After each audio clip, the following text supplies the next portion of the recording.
Hi everybody, my name is Sister Julie Furch. Hello, I'm Sister Judy Molosky, and we are here at the invitation of Gwen Ripplinger. Thank you so much, Gwen, for inviting us to reflect on Saint Joseph, our patron and the patron of the whole year of the Catholic Church. Thank you, Pope Francis. We would like you to just think a little bit about the person of Saint Joseph in your life right now. Not necessarily the saint, but the person.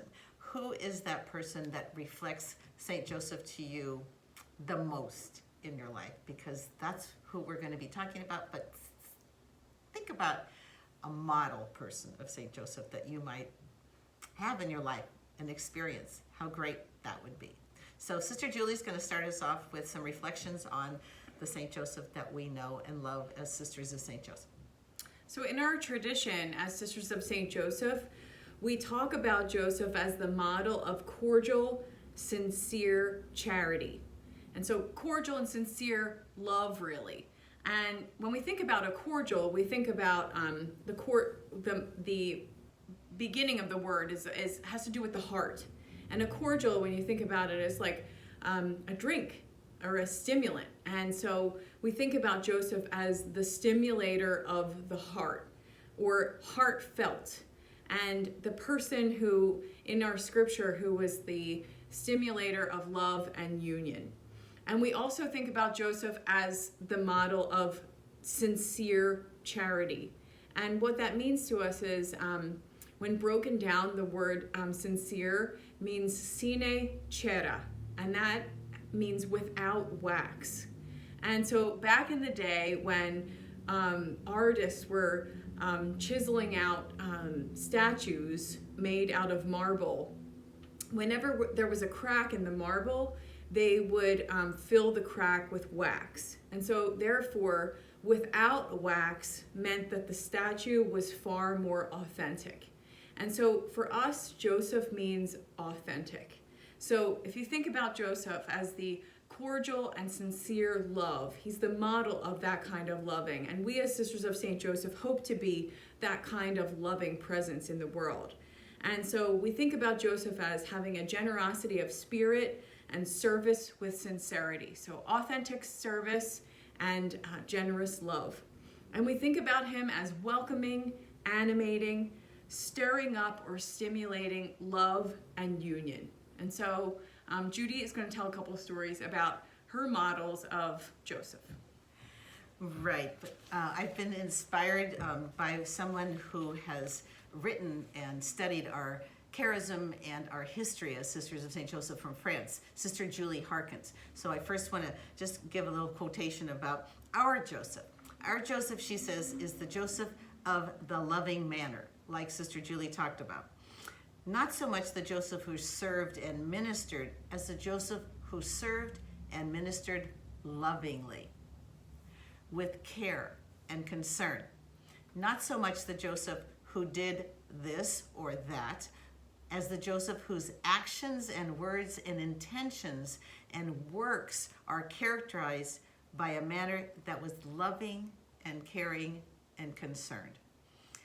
That's what Sister Julie Harkins says about our Joseph. And I do believe that. And when I had my 50th Jubilee celebration, we had a retreat day by Sister Linda Snow, and she brought me to tears by thinking about someone in my life who was this Joseph, this caring, loving, concerned person. And I thought about my niece's husband, Ben.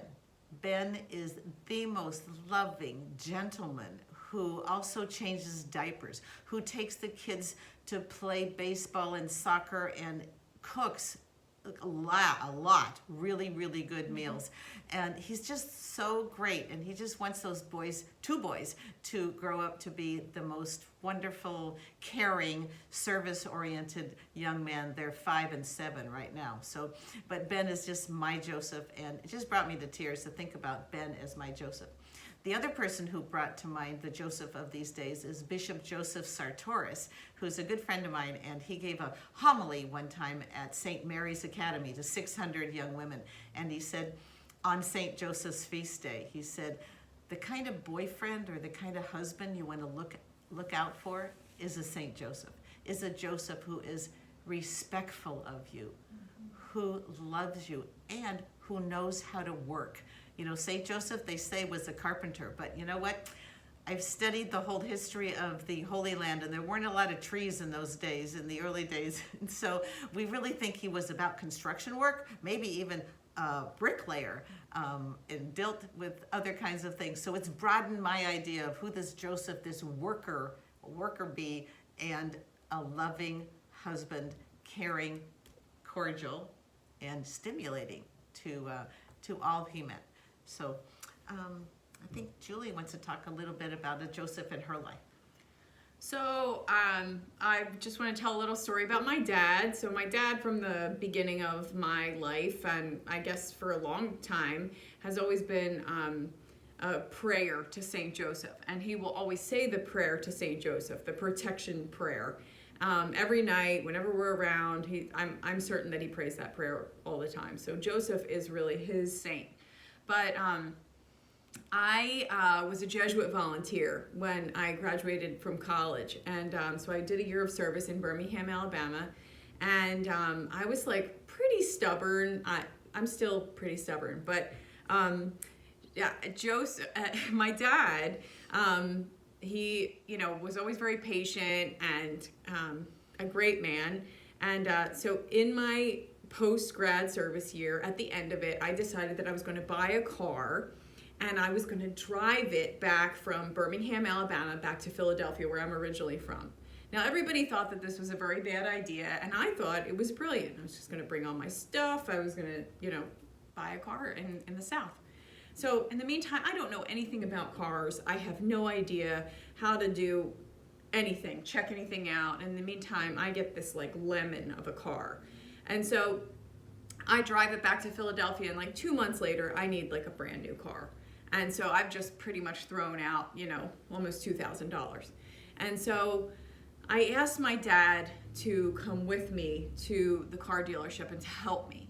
And so without any kind of judgment or any kind of I told you so, or you should never have done that, or anything, he showed up after work on the coldest day of the year to the car dealership. He met me there. He helped me look at all the different parts of the car, and he loaned me the money to get the new car. And then he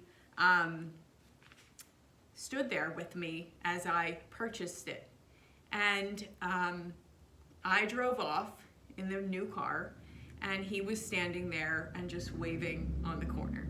And I think, when I think about Joseph, I think about that. Somebody who was in Jesus's life, who was generous and sincere and without judgment and heartfelt and living from the heart of the matter. And that, for me, has always been my dad. That's sweet. Thank you, Julie. I don't know her dad very well, but that's very touching. And I'm kind of sappy about St. Joseph too, because I never have St. Joseph's statue without flowers. We have gorgeous flowers in our garden, but I really do think that that I want that kind of relationship with him that is, I have it, that is loving and just caring. That I want to respect that St. Joseph in my life, and I do pray to him. I pray to him like I pray to Jesus, because I think those are two models for me of who our God is in our world, to stimulate us to action and to stimulate us to serve the dear neighbor. And so that's why we want to talk to you a little bit about our program, the St. Joseph Worker Program. Mm-hmm. And Sister Julie is our main recruiter, and we're going to start our 9th year with 9 young women being full-time St. Joseph workers, volunteers for the year. And Sister Julie can talk a little bit about who these people are and how exciting it is for us to be involved with these young women who are 21, 22-year-olds coming out of college and wanting to serve the dear neighbor. Well, I think these women come to us with a certain spirit or a certain gift, and our charism is a gift. It's a gift that's meant to be enlivened or enfleshed in the world. And so They have our charism already, and then they come to us, I think, wanting to live further into this charism or grow into the charism. And so that's what we do. We try to encourage them to live in the spirit of the Sisters of St. Joseph, and that's who they are. Young bearers of our charism. And so they come to work with former gang members, they work with those experiencing homelessness, they work on Skid Row, they are working at the Inner City Law Center or the Martin Luther King Clinic, and they have interest in wanting to really be in loving union and relationship with those who have been most marginalized by our society. So that's what we're about. We're about responding to the needs of the time and doing that in the manner of St. Joseph, which was heartfelt, which was sincere, which was authentic and loving. And so when we think about these women, they leave our program far more aware of their gifts and how they're meant to live with their gifts into the next steps in their life. And we pray that they will always be connected to us in that way. Right, and we're going to have a program celebrating our 7 young women who we have in the program this year on June 5th. It's called California Dreamin', and we're going to have some of our alums, young women who have graduated from the program after a year, and they're going to be talking about, well, they are talking about it, they've sent in videos, and the term that they continue to repeat in their lives, 6, 7, 5 years later, is loving the dear neighbor and recognizing who the dear neighbor is wherever they are, whether it's in their families or at their work site or school. A lot of them are going on to graduate school, which is so exciting for us.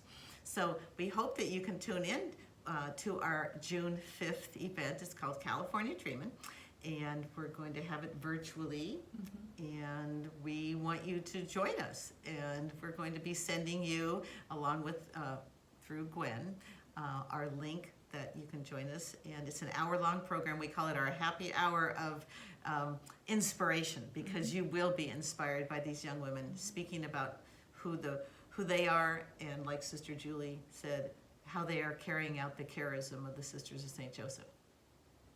Anything else? Yeah, and I think it's going to be really worthwhile, and it's also going to be really fun. We're going to have a raffle. We're going to have we have an online auction going. We're going to have some music. So I hope you'll join us, because it will be both inspiring and fun. Yeah. Right. So hope we have inspired you to think about that Joseph in your life, or maybe to support that St. Joseph in your life, to become a St. Joseph. And also, if you know any young women who want to give a year of their life to serve the dear neighbor, we have programs in Orange, California, and in St. Paul, Minnesota, and in Queens, New York. So we're continuing to live out our charism with love and stimulation to live out the love that Joseph brought to the Holy Family and to each one of us as Sisters of St. Joseph. Thank you so much for listening to us, and we hope that you have a great discussion afterwards about who St. Joseph is in your life. Thanks. Thank you. Bye.